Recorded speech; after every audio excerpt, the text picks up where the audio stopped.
চোর মধ্যরাতে এক ৮০ বছরের বৃদ্ধা রুমে ঢুকলেন চুরি করতে। চোর রুমের ভিতরে ঢুকে দেখলেন বৃদ্ধা তখন ঘুমাচ্ছে।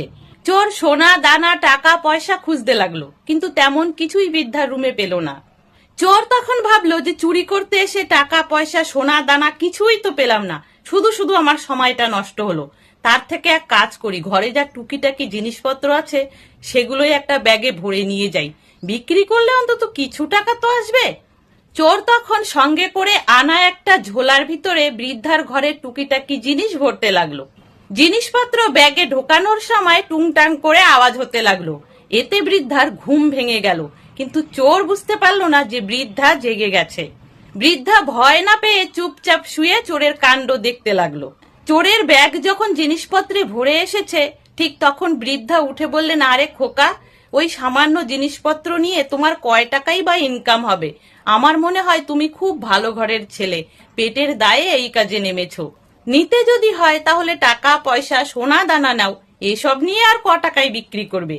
আমার ওই যে আলমারিটা দেখছো, ওই আলমারির ভিতরে অনেক সোনা দানা টাকা পয়সা আছে, ওগুলো সব তুমি নিয়ে যাও, চাবি আমার কাছে আছে এই যে। কিন্তু খোকা, একটু আমার কাছে এসে বসো তো। আমি আজকে রাত্রে একটা অদ্ভুত স্বপ্ন দেখেছি, কিছুতেই তার মানে বুঝতে পারছি না। তোমাকে আমি স্বপ্নটা বলছি, তুমি দেখো তো কোনো তার মানে বের করতে পারো কিনা। চোর বৃদ্ধার এই সুন্দর সুন্দর কথায় একদম গলে জল হয়ে গেল।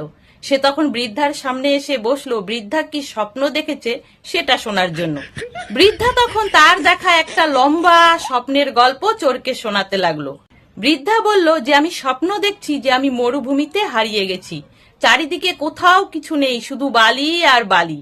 ঠিক তখনই আমার মাথার উপর থেকে একটা বিশাল বড় চিল উড়ে যাচ্ছে।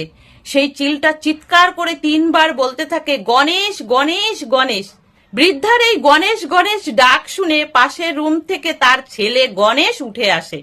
মায়ের রুমে এসে সমস্ত কথা শুনে চোরের আচ্ছা রকম ধোলাই করে। বৃদ্ধা তখন বলল, থাক বাবা, ওকে আর অত মারিস না, ওর কর্মের ফল পেয়ে গেছে। চোর তখন কান্না করতে করতে গণেশের ২ পা জড়িয়ে ধরে, বলে, না, আমাকে এত তাড়াতাড়ি ছেড়ে দিও না, আমাকে আরো পিটাও, আরো ধোলাই দাও, যাতে পরে গিয়ে আমার মনে থাকে আমি চোর, কোনো স্বপ্নের সদাগর নই।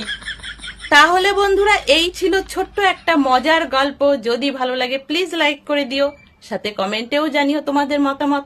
সকলে ভালো থেকো, সুস্থ থেকো।